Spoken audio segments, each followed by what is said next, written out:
My new vetting process for if I want to date a man, first date question I'm always going to be asking him is, do you think that Lindsay Clancy should go to jail for what she did? And if that man says yes, I'm getting up and walking out right then and there. I cannot spend the rest of my life with someone who thinks that that woman is guilty and deserves jail. What the hell is going on in this world? Every freaking month, there's a new reason someone gets dumped over their politics. You vote for Trump, she'll break up with you. You don't like Barbie, she'll break up with you. You're part of the manosphere, she'll break up with you. Now, apparently, your opinion on Lindsay Clancy can end things too. Except this time, it's flipped. Men are breaking up with women over this one. So apparently a guy has called off his wedding because his fiance supported Lindsay Clancy. Coming up, I have the text messages that he shared in their family chat. So let's read the text message of this guy calling off this wedding. So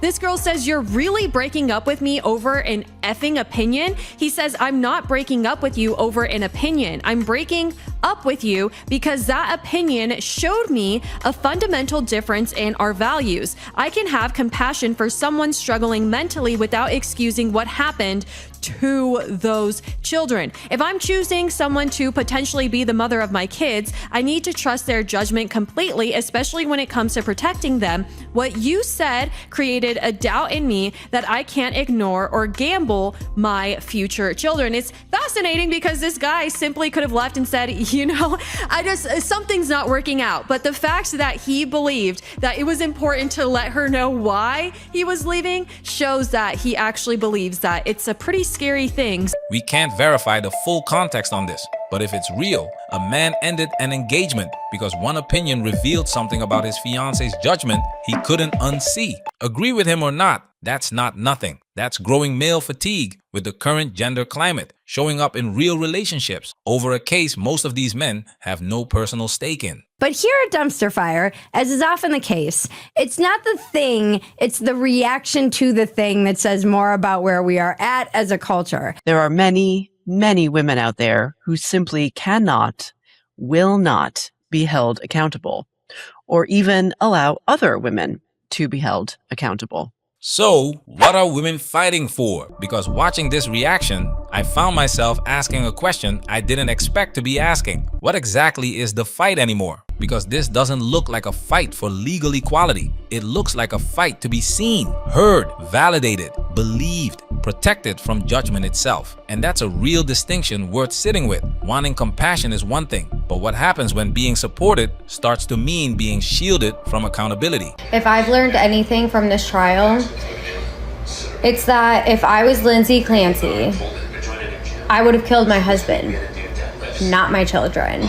Speaking of children, why are some women identifying so intensely with another woman's tragedy that the actual victims nearly disappear from the conversation? 3 dead children, and it's taken memes just to remind people they're the point. So, yeah, people sharing memes like this. Kids hearing their mom say she supports Lindsay Clancy. Dun, dun, dun. And this is also backfiring. Here's what makes this genuinely interesting though. A lot of the pushback against this reaction isn't coming from men. It's coming from women. Women looking at other women and saying, no, this has gone too far. And what they said is a lot more interesting than these people are crazy. Let's get into it. Ain't that a man? So I'm calling for an official ban on white liberal women thinking and feeling, just until we could sort all of this out. I'm sorry, you guys, you tried your best. It's just not working out. I'm a mom who spoke out against the Lindsay Clancy trial and the phenomena of women supporting this en masse, and the women in my comment section have come after me claiming that I am a traitor to all females, that I don't understand the postpartum psychosis. Some people have even gone as far as to claim that there's no way that I could be a mother because I won't defend a murderer, and after thinking about it a little bit, I've decided to double down on my position. Here they are. Here we are as a society. Suffer in silence? No, you don't, because you're not a woman. I'm not. So, like, I'm saying that, like, you as a society is saying that every woman, because we all survive in silence, that we should all do it. But I'm saying this is portraying a bad message for women. No, it's not. She almost had too much support. It's not. No, you don't tell us what it is and isn't doing. I won't. I won't. No, it's insane because it's crazy that there's actually women who do not have support from their government or from hospitals or from their family, and that this was not one of those cases. The thing, women can do everything. We can work full time, we can take care of our kids, we can manage every schedule, but like we will always fall short. Oh, you're a stay-at-home mom, why don't you fulfill yourself by getting a college degree, doing this, doing that? Oh, you work, you have someone. Imagine if this is the newlyweds that are having this conversation. Hopefully it's not. It is obviously a couple.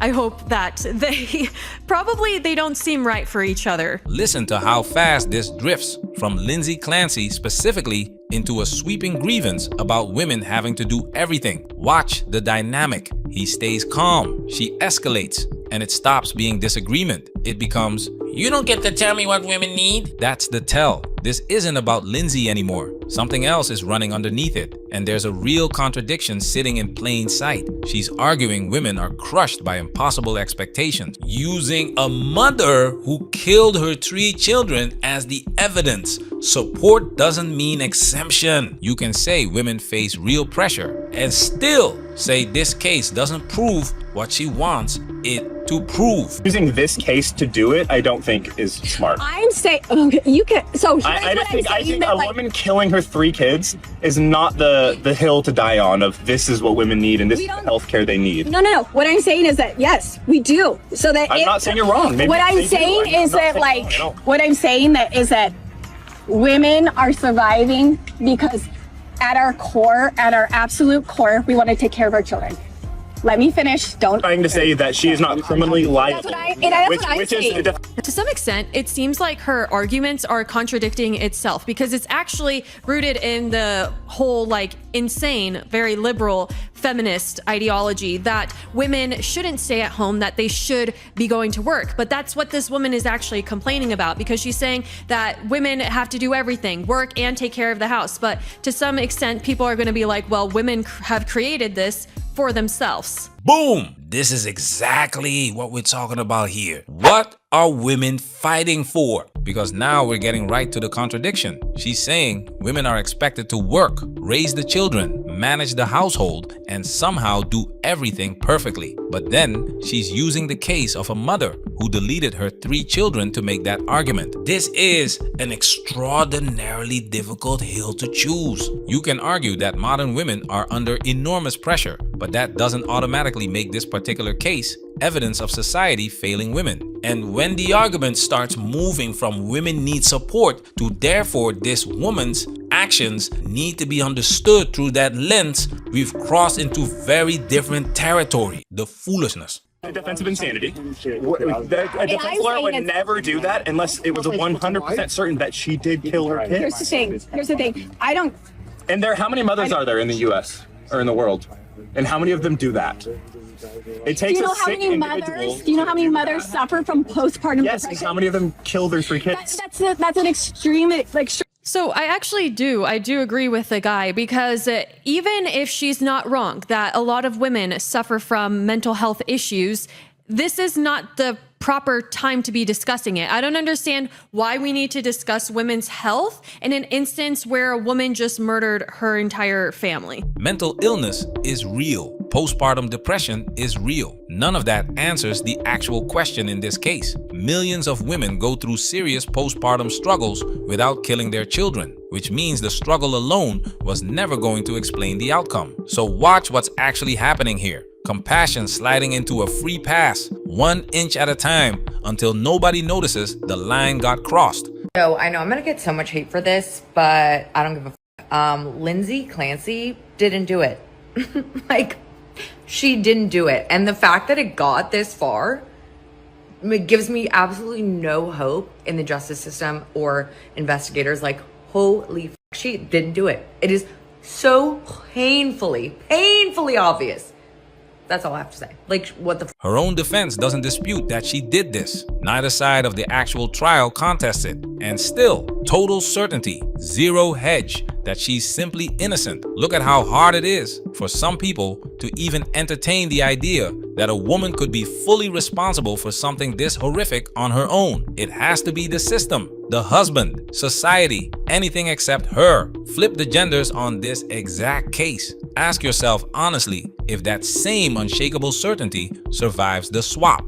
In my experience, many women, the immature kind, see outside events not as outside events, but as reflections or even amplifiers of their own personal inner world.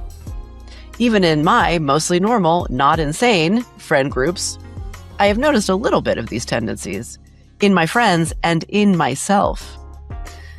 You know that feeling when a friend gets good news or is successful at something, and even though you hate yourself for it, you feel a little bit exposed, as if the entire world can now see the failure that you really are?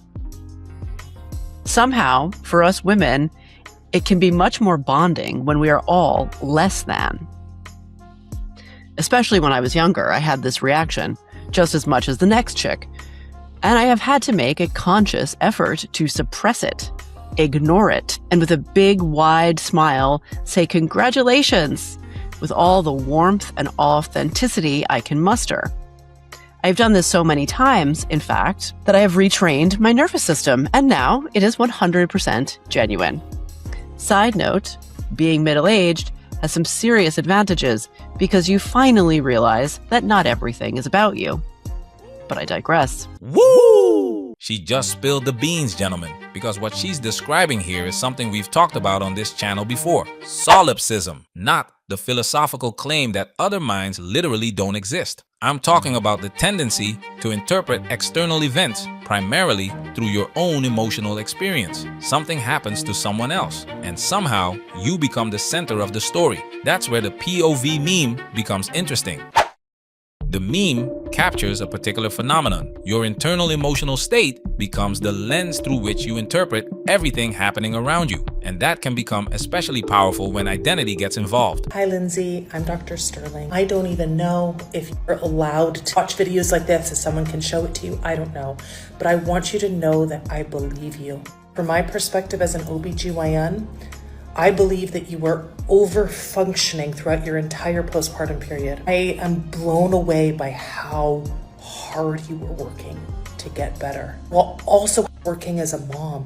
I've got 3 kids. Know how much work it is, even when you are mentally well.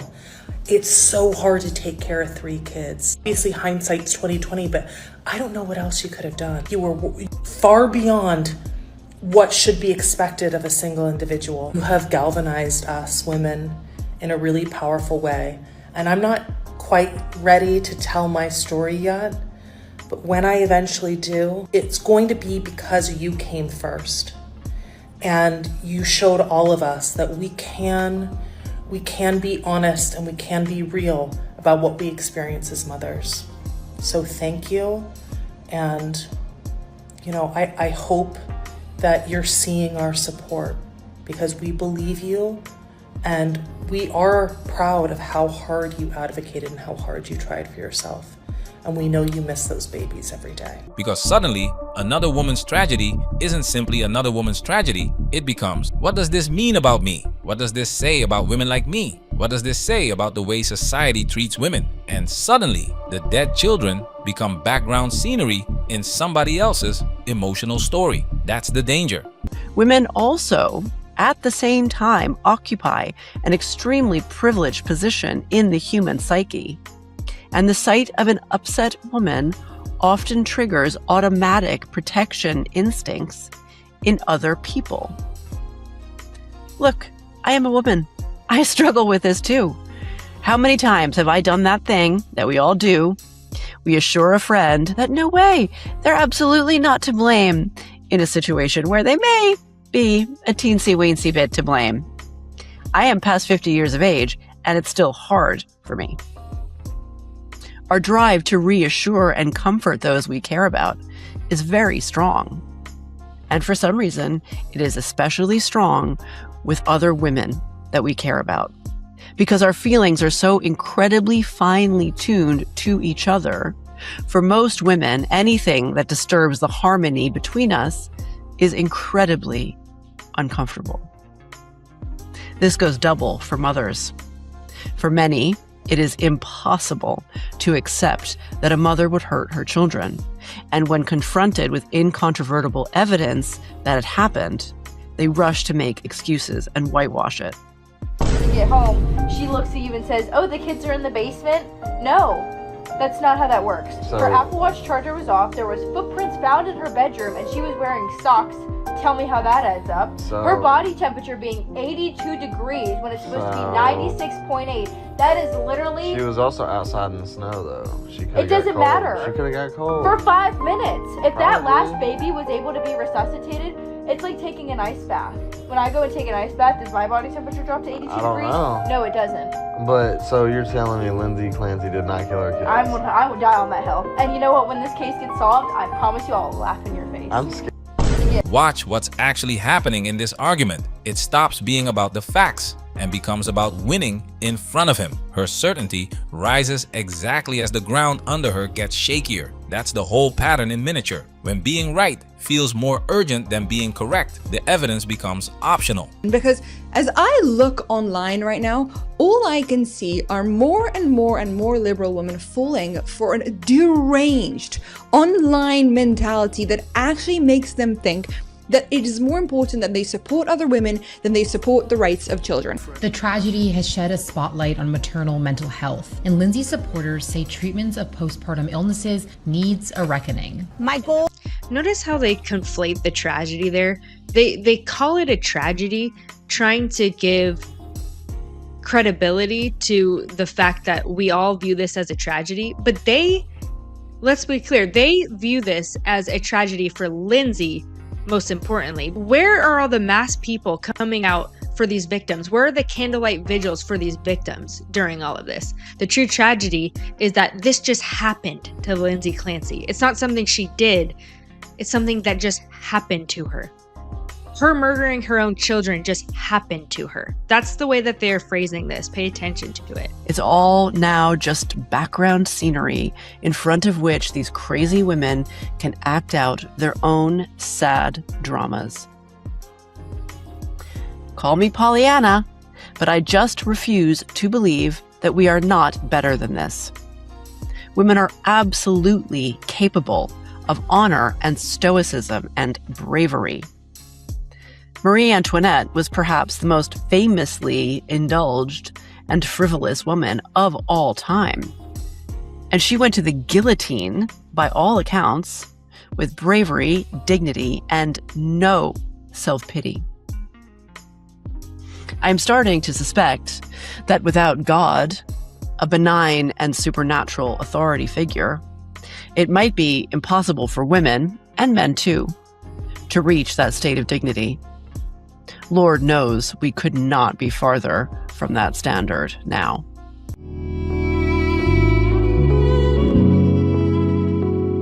I don't have a clean answer for you.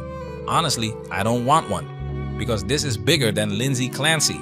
It's identity, social media, solidarity, victimhood, accountability, our exhausting, constant need to be seen and understood, and whether compassion can survive without collapsing into an excuse.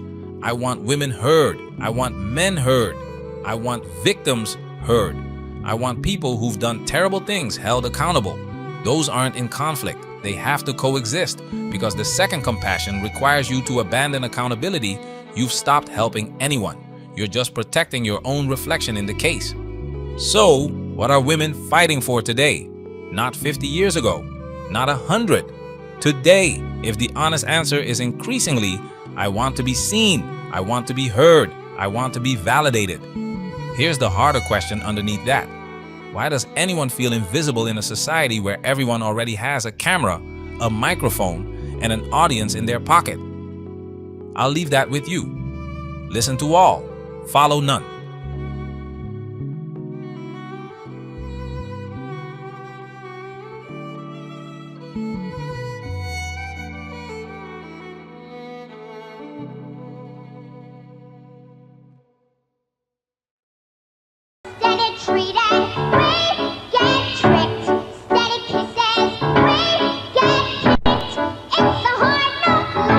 Manosphere, we working.